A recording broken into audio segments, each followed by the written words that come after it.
Hello friends, मैं हूं आपके सामने गौरव मिगलानी।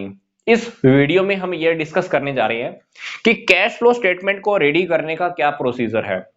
तो सबसे पहले हम ये जान लेते हैं कि ये कैश फ्लो स्टेटमेंट का अकाउंटिंग स्टैंडर्ड कौन सा है। अकाउंटिंग स्टैंडर्ड 3 के अकॉर्डिंग हमको कैश फ्लो स्टेटमेंट रेडी करना होता है।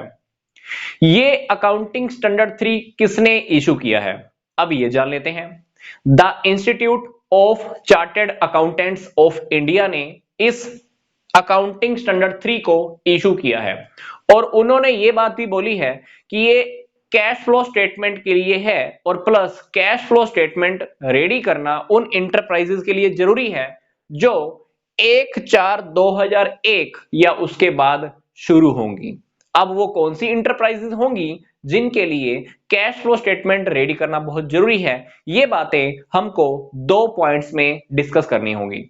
पॉइंट नंबर 1, ऐसे बिजनेस इंटरप्राइजेस जिनकी सिक्योरिटीज रिकॉग्नाइज्ड स्टॉक एक्सचेंज के ऊपर ऑलरेडी लिस्टेड है, या ऐसी इंटरप्राइजेस जो प्रोसेस में है, मतलब जिनको इक्विटी या डेट या डिबेंचर्स अभी भी इशू करने हैं और जिनका रजिस्ट्रेशन होने वाला है, या हम कह सकते हैं जिनकी सिक्योरिटीज की अभी लिस्टिंग होने वाली है। कहां पर? रिकॉग्नाइज्ड स्टॉक एक्सचेंज के ऊपर। तो पॉइंट नंबर 1 में मैंने आपको दो बातें बताई। पहली बात कि ऐसे इंटरप्राइजेस जिनकी सिक्योरिटीज ऑलरेडी लिस्टेड है, प्लस ऐसी इंटरप्राइजेस जिनकी सिक्योरिटीज अभी लिस्टिंग होने वाली है, तो उन सभी के लिए कैश फ्लो स्टेटमेंट रेडी करना जरूरी है। बोले तो अकाउंटिंग स्टैंडर्ड 3 उनको फॉलो करना होगा।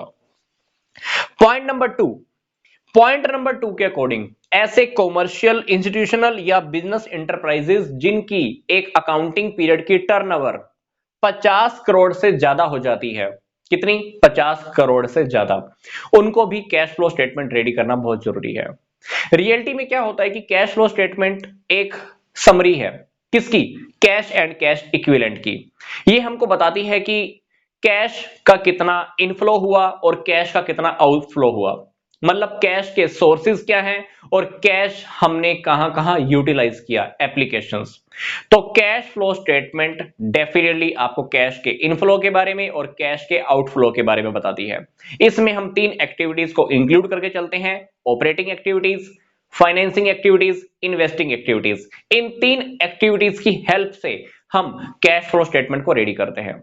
तो मैंने आपको इसी वीडियो के डिस्क्रिप्शन बॉक्स में कैश फ्लो स्टेटमेंट की एक कंप्लीट प्लेलिस्ट दी है, आप चाहें तो और वीडियोस को भी डिटेल्स में स्टडी कर सकते हैं। तो मिलूंगा मैं आपको नेक्स्ट वीडियो में।